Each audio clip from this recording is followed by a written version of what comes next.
I got to tell you, Mr. Chairman, the more I listen to this hearing, the more infuriated I get.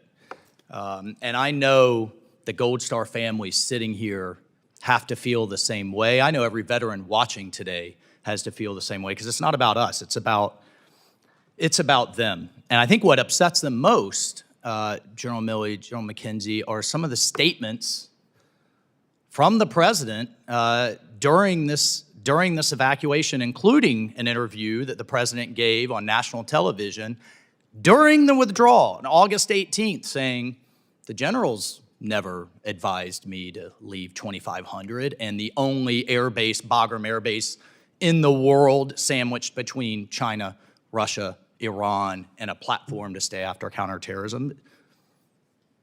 General Milley, is that an accurate statement that the generals never advised him to leave a stay-behind force to keep a lid on half the world's terrorist organizations? I will tell you what my thoughts were at the time, my assessment at the time. Let me just say, you've testified today, you both testified repeatedly, yes, that you advised the National Command Authority we should leave a stay-behind force, including the base. Plus NATO, plus That's contract. right. That's correct. Did President Trump leave that stay-behind force despite his stated desire to get everybody out because the Taliban didn't meet the conditions? When the administrations changed hands, there were 2,500 soldiers, and that was a Did you decision. then, and you've stated today you didn't advise Biden to pull everybody out, you advised him to stay. That's correct. So that's an inaccurate statement. But let's go down the list here. Let's go back to July of 2021. President Biden, there's a likelihood, there's going to be the Taliban overrunning everything and owning the whole country is highly unlikely. Does that comport with your knowledge at the time? In fact, you just a few weeks later said Kabul will be surrounded in 30 to 60 days.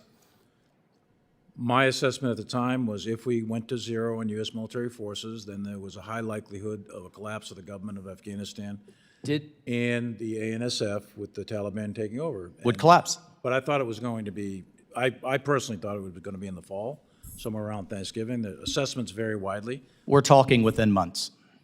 Within months of our withdrawal, that's correct. The next one, there's going to be no circumstance where you see people being lifted off the roof of an embassy in an embassy of the United States from Afghanistan. It's not at all comparable with Saigon. I think this picture proves that not to be the case.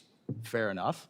Joe Biden, July 8th, 2021. Next one, Americans should understand we're going to try to get it all done before August 31st. And if you're an American, if there's American citizens left, we're going to stay to get them all out.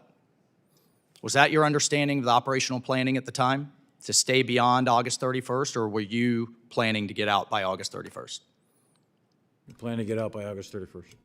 Last, but perhaps the most egregious.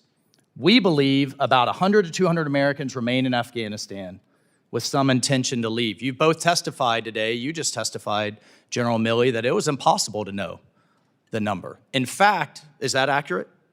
It was very difficult to know the number. Very difficult, and I don't think the numbers were accurate. Yet the State Department's revised that number since to nearly 1,000 Americans left behind. Look, in July of 2021, Bagram is closing. We're withdrawing our four-star commander, General Milley. Ghani is visiting President Biden, practically begging us to at least leave our contractors and some little bit of air support.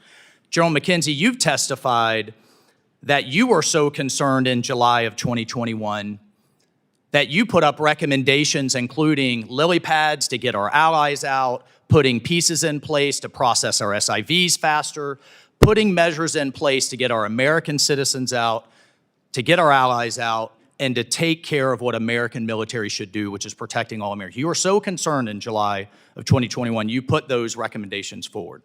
That's what you've testified today. That's correct. And in fact, also the diplomats on the ground, Mr. Chairman, sent a dissent cable. 23 diplomats saying if you continue down this road, disaster will ensue. Was that dissent cable shared with either of you? This is a formal channel going to the Secretary of State himself. Was that shared with you as the chairman of the Joint Chiefs? Was that shared with you as the commander? I've never seen it. I didn't see it at the time, and I haven't seen it since, and I would like to see that dissent. I think the American people would like to see that. Chairman, here's my question for you. Do you know where the Secretary of State was on August 13th? The day before Kabul fell? Do you know where the Secretary of State was? Despite all of your concerns that State Department wasn't planning fast enough, we weren't getting our people out. According to the Washington Post, he was in the Hamptons. He was in the Hamptons on vacation. Secretary of State Blinken. I don't know, I can't even imagine how that makes our Gold Star families feel. Look, here's the bottom line, Mr. Chairman, and thank you for your indulgence. I'll close with this. The State Department, to use a military term, had its head up its rear.